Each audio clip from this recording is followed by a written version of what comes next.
ಕೇಡಿ ಹೇಳಿದ್ರೆ ಕೇಡಿ ಈಗ ದೊಡ್ಡ ಮಟ್ಟದ ಒಂದು ಸ್ವ್ಯಾಗನ್ನು ಇಟ್ಕೊಬರ್ತಿರೋಂಥ ಸಿನಿಮಾ. ಯಾಕಂದರೆ ಇಲ್ಲಿ ತನಕ ಬಂದಿರುವಂಥ ಒಂದು ಟೀಸರ್ ಸಣ್ಣ ತುಣುಕಾಗಲಿ ಮತ್ತು ಸಿನಿಮಾ ಮೇಲಿರುವಂಥ ದೊಡ್ಡ ನಿರೀಕ್ಷೆಗಳಾಗಲಿ. ಯಾಕಂದ್ರೆ ಪ್ರೇಮ್ ಅವರು ಬಂದು ಈ ಥರದೊಂದು ಸಿನಿಮಾ ಮಾಡ್ತಾ ಇದ್ದಾರೆ ಅಂತಂದರೆ ಅದರ ನಿರೀಕ್ಷೆ ದುಪ್ಪಟ್ಟಾಗಿರುತ್ತೆ. ಸೊ ನೀವು ಆ ಕುಟುಂಬಕ್ಕೆ ತುಂಬ ಹತ್ತಿರದಲ್ಲಿ ರಕ್ಷಿತಾ ಮೇಡಮ್ ಆಗಲಿ, ಪ್ರೇಮ್ ಸರ್ ಆಗಲಿ, ಅದರ ಮನೆ ಮಗನ ಥರ ನಿಮ್ಮನ್ನು ನೋಡ್ಕೋತಾರೆ. ಸೊ ಕೇಡಿ ಬಗ್ಗೆ ನಿಮಗಿರುವಂಥ ನಿರೀಕ್ಷೆ ತುಂಬಾ ಇದೆ ಸರ್. ಈಗ ನಾಳೆನೇ ಅದು ಡಿಸ್ಕಸ್ ಆಗ್ತಿದೆ. ತುಂಬ ಚೆನ್ನಾಗಿ ಬರ್ತಿದೆ. ಒಂದು 500ರಿಂದ 1000 ಜನ ಡ್ಯಾನ್ಸರ್ಸ್ ಇರುವಂಥ ರೀತಿಯಲ್ಲಿ ಆಗ್ತಿದೆ. ಅದು ತುಂಬ ಚೆನ್ನಾಗಿದೆ. ಸಾಂಗ್ ಎಕ್ಸ್ಟ್ರಾರ್ಡ್ನರಿ ಆಗಿದೆ ಸರ್. ಮಾಡ್ಬೇಕು ಅದನ್ನು. ಅದು ನೋಡಿದ್ಮೇಲೆ ಸಾಂಗ್ ಅದ್ಭುತವಾಗಿರಲೇಬೇಕು. ಯಾಕೆಂದರೆ ಪ್ರೇಮ್ ಸರ್ ಇರೋದಲ್ಲಿ ಅವರ ಒಂದು ಮ್ಯೂಸಿಕಲಿ ಇರುವಂಥ ಜ್ಞಾನ ಆಗಿರ್ಬೋದು, ಮತ್ತು ಡ್ಯಾನ್ಸ್ ಮತ್ತು ಈ ಒಂದು ವಿಚಾರ ಆಗಲಿ ಅವ್ರಿಗೆ ಭಾಳ ತುಂಬ ಪ್ರೀತಿಯಿಂದ ಕೊಟ್ಟು ಕೆಲಸ ಮಾಡುವಂಥ ವಿಷಯ ಅದು. ಸೊ ಯಾವ ಮಟ್ಟದಲ್ಲಿ ಇರುತ್ತೆ ಸರ್ ಸಾಂಗ್ಸ್ ಆಗಲಿ ಮತ್ತು ಆ ವರ್ಕ್ ಆಗಲಿ? ಸರ್ ತುಂಬಾ ಪ್ರೇಮ್ ಸರ್ ಸಾಂಗಲ್ಲಿ ಯಾವತ್ತೂ ಇದೇ ಇಲ್ಲ ಸರ್. ಅವ್ರದ್ದು ಎಕ್ಸ್ಟ್ರಾರ್ಡ್ನರಿ ಇಟ್ಟಿರುತ್ತೆ. ಅವರು ಅಷ್ಟು ವರ್ಕ್ ಮಾಡ್ತಾರೆ ಸರ್. ಡೆಡಿಕೇಟ್ ಮಾಡಿ ಅಷ್ಟು ವರ್ಕ್ ಮಾಡ್ತಾರೆ. ತುಂಬ ಚೆನ್ನಾಗಿದೆ ಈ ಸಾಂಗ್ ಸರ್. ಬರುತ್ತೆ ನೋಡಿ. ಹಬ್ಬ ಈ ಸರಿ ನಾವು ಮ್ಯೂಸಿಕಲ್ ಹಿಟ್ ಆಗೋದು ಗ್ಯಾರಂಟಿ ಕೇಳಿ. ಡೆಫಿನೆಟ್ಲಿ ಹಿಟ್ ಆಗುತ್ತೆ ಸರ್. Definitely sure shot. ತುಂಬ ಚೆನ್ನಾಗಿದೆ ಸರ್. ಸರ್ ಆ ವಿಂಟೇಜ್ ಲುಕ್ ಈಗ ಆಲ್ರೆಡಿ ಒಂದಷ್ಟು ಕ್ಯಾರೆಕ್ಟರ್ಗಳು ಬಿಟ್ಟಿದ್ದಾರೆ. ನಮಗೆ ಗೊತ್ತಿರೋಂಥ ಮಾಹಿತಿ ಪ್ರಕಾರ ತುಂಬ ದೊಡ್ಡ ಮಟ್ಟದ ಒಂದು ಸೆಟ್ ಹಾಕಿ ಹಳೆ ಬೆಂಗಳೂರನ್ನೇ ಕ್ರಿಯೇಟ್ ಮಾಡಿದ್ದಾರೆ ಅಂತ. ಹೌದು ಸರ್, ಹಳೆ ಬೆಂಗಳೂರದೇ ಕ್ರಿಯೇಟ್ 1970ಸಲ್ಲೇ. ನಮಗಿದು ಸ್ವಲ್ಪ ಚಾಲೆಂಜ್ ಸರ್. ಈಗಿನ ಯೂತ್ ಬೇರೆ ಥರ ಇರುತ್ತೆ. ಅದನ್ನೆಲ್ಲ ರಿಸರ್ಚ್ ಮಾಡಿ ಮಾಡೋದು ನಮ್ಗೆ ಸ್ವಲ್ಪ ಚಾಲೆಂಜಿಂಗ್ ಇದೆ. ತುಂಬ ಚೆನ್ನಾಗಾಗ್ತಿದೆ ಸರ್. ಇನ್ನೊಂದು ಕಡೆ ಈ ಕಡೆ ಧ್ರುವ ಅವರಾದರೆ ಇಲ್ಲಿ ನೂರಾ ಫತೇಹಿ ಇದ್ದಾರೆ, ಶಿಲ್ಪಾ ಶೆಟ್ಟಿ ಅವರು ಇದ್ದಾರೆ. ಇವರು 3 ಜನ ಕಾಂಬಿನೇಷನ್ ನಿಮ್ದೇನಾದ್ರು ವರ್ಕ್ ಇರುತ್ತಾ ಡಾನ್ಸ್ ಏನಾದರೂ? ಸರ್ ಇವಾಗ ಇರೋದಲ್ಲಿ ಯಾವುದೂ ಇಲ್ಲ. ಮುಂಬರೋದಲ್ಲಿ ನೋಡಬೇಕು. ಮಾಡಿದ್ದಾರೆ ಆಲ್ರೆಡಿ. ರಾಜು ಮಾಸ್ಟರ್ ಎಲ್ಲ ಮಾಡಿದ್ದಾರೆ. ಇದು ನನಗೆ ಬೇರೆ ಇದಿದೆ ಸರ್. ಧ್ರುವ ಅವರು ಕೂಡ ಡ್ಯಾನ್ಸ್ ಅಂತಂದ್ರೆ ಅವ್ರಿಗೂ ಸಿಕ್ಕಾಪಟ್ಟೆ ಇಷ್ಟ. ಅವರ ಗ್ರೇಸ್ ಹಂಗೆ ಇರುತ್ತೆ ಕೇಡಿನಲ್ಲಿ. ಸರ್ ಖಂಡಿತ ಧ್ರುವ ಸರ್ದೇ ಒಂದು ಗ್ರೇಸ್ ಇದೆ ಸರ್. ಅದ್ದೂರಿ ಮಾಡಿದ್ವಿ ಆ್ಯಂಡ್ ಬಹದ್ದೂರ್ ಮಾಡಿದ್ವಿ. ನಾವು ಹರ್ಷ ಮಾಸ್ಟರ್ ಜೊತೆ ಇದ್ದಾಗೆಲ್ಲ ಅವೆಲ್ಲ ನಾವೇ ಮಾಡಿದ್ವಿ. ಖರಾಬು ಅಂತ ಕಾರಣ ಅಂತ ಮಿಸ್ ಆಗೋಯ್ತು ನನಗೆ. ಇಲ್ಲ ಸರ್, ಧ್ರುವ ಸರ್ದು ಒಂದು ಒಳ್ಳೆ ಎನರ್ಜಿ ಇದೆ. ಈ ಸಾಂಗಲ್ಲೂ ಬೇರೆ ಥರನೇ ಇರುತ್ತೆ ಸರ್. ಹ್ಯೂಮನ್ ಚೆನ್ನಾಗಿರುತ್ತೆ ಸರ್. ನೆನ್ನೆ ತಾನೇ ದರ್ಶನ್ ಸರ್ ವೇದಿಕೆ ಮೇಲೆ ನಿಮ್ಮ ಬಗ್ಗೆ ಮಾತಾಡ್ತಾರೆ. ನೀವು ಅವ್ರ ಬಗ್ಗೆ ಸಾಕಷ್ಟು ಹೇಳ್ತಾ ಇದ್ರಿ. ಸೊ ಅವರ ಒಂದು ಸಿನಿಮಾ ಮೂಲಕ ಕೂಡ ನೀವು ಮಾಸ್ಟರ್ ಆದಂತೆಲ್ಲ ಅಷ್ಟೇ ಪ್ರೀತಿಯಿಂದ ಕೆಲಸ ಕೊಟ್ಟು ಯಜಮಾನದಲ್ಲಿ ಅದು ಸಿಕ್ಕಾಪಟ್ಟೆ ಹಿಟ್ ಆದಂಥ ಸಾಂಗ್. ಎಸ್ ಸರ್, ದರ್ಶನ್ ಸರು ಅಷ್ಟೇ ಸರ್. ಎಲ್ಲರೂ ಎನ್ಕರೇಜ್. ನಾನೊಂದು ಅಸ್ಟೆಂಟಾಗಿ ವರ್ಕ್ ಮಾಡ್ತಿದ್ದೆ. ಸಾರಥಿ ಪೋಖ್ರಿ ಎಲ್ಲ ಮಾಡಿದ್ದೆ. ಪ್ರೇಮ ಬರಹನ ಒಂದು ಸಾಂಗ್ ಮಾಡಿದೆ. ಅರ್ಜುನ್ ಸರ್ ಅವ್ರು ಹೇಳಿದರು ಅಂತ. ಒನ್ ಡೇಲಿ ನನ್ನ ಇಷ್ಟೊಂದು ಫುಲ್ ಸಾಂಗ್ ಇರೋ ಥರ ತೋರಿಸಿದ್ದಾನೆ ಅಂತೇಳಿ ಆ ಒಂದು ಇದರಲ್ಲಿ ನನಗೆ ಯಜಮಾನ ಕೊಟ್ಟರು ಸರ್. ಬಸವನಿ ಬಾ ಕೊಟ್ಟಿದ್ರು. ನಾನು ಲಂಡನ್ನಿದ್ದೆ, ಮಿಸ್ ಆಗೋಯ್ತು. ಅದೇ 10 ರೂಪಾಯಿ ಸಾಂಗ್, 10 ರೂಪಾಯಿಗೆ ಒಂದು ಸಾಂಗ್ ಕೊಟ್ಟರು. ತುಂಬ ಚೆನ್ನಾಗಾಯಿತು ಅಂತೇಳಿ ಒಡಿಯಾ ಕೊಟ್ಟರು. ಹೀಗೆ ಮುಂಬರೋ ಸಾಂಗ್ಗಳು ಹೇಳಿದ್ದಾರೆ ಸರ್. ಡೆವಿಲೆಲ್ಲ ಹೇಳಿದ್ದಾರೆ. ಅವರು ಅಷ್ಟೇ ಸರ್, ದರ್ಶನ್ ಸರ್ ಅಷ್ಟೇ ಸಖತ್ ಎಂಕರೇಜ್ ಮಾಡ್ತಾರೆ. ನಮ್ಮವರು ಅಂತೇಳಿ ತುಂಬ ಎಂಕರೇಜ್ ಮಾಡ್ತಾರೆ ಸರ್. ಕನ್ನಡದವ್ರಿಗೆ ಒಂದು ಒಳ್ಳೆ ಇದು ಮಾಡ್ತಾರೆ.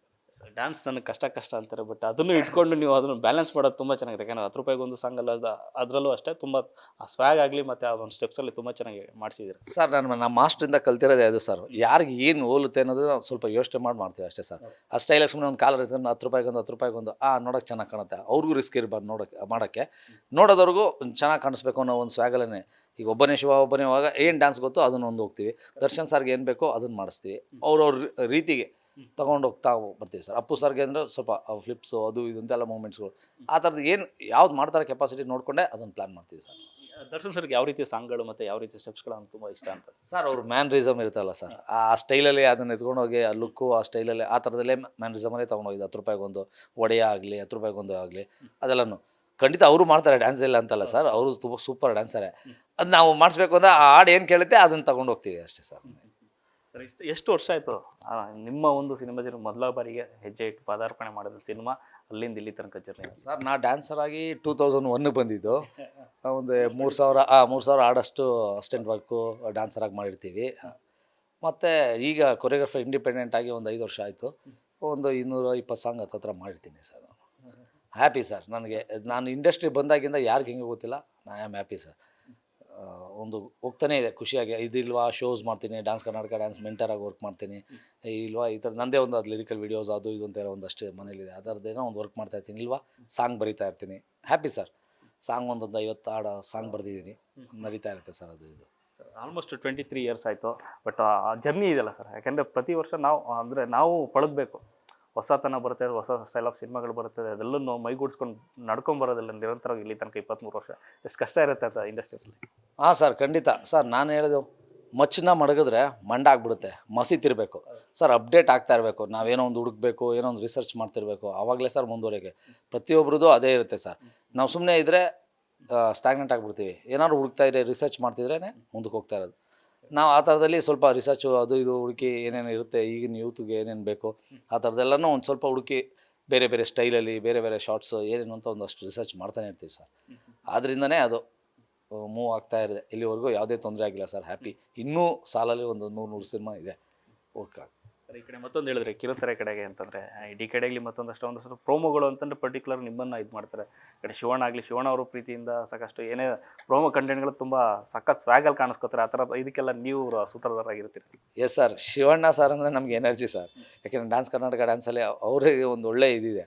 ನಾನು ಪ್ರತಿಯೊಂದು ಪ್ರೋಮೋಗೂ ನಾನೇ ಮಾಡ್ತೀನಿ sir. Dance Karnataka dance 3 season, ಇದು 8ನೇ ಸೀಸನ್ನು, ಅಲ್ಲಿ ಮೆಂಟರಾಗಿ ವರ್ಕ್ ಮಾಡ್ತೇನೆ. ಶಿವಣ್ಣ ಬಂದಾಗಿಂದನೂ ನಾನೇ ಅದು ಪ್ರೋಮೋ ಅದೆಲ್ಲ ಶೂಟ್ ಮಾಡ್ತೀನಿ. ಮತ್ತು ಅಲ್ಲಿ ಒಂದಷ್ಟು ಸೀರಿಯಲ್ಸ್ಗಳ್ದು ಎಲ್ಲನೂ ಪ್ರೋಮೋ ಶೂಟ್ಸು, ಸಾಂಗ್ ಶೂಟ್ಸ್ ಎಲ್ಲ ಮಾಡ್ತಾಯಿರ್ತೀನಿ.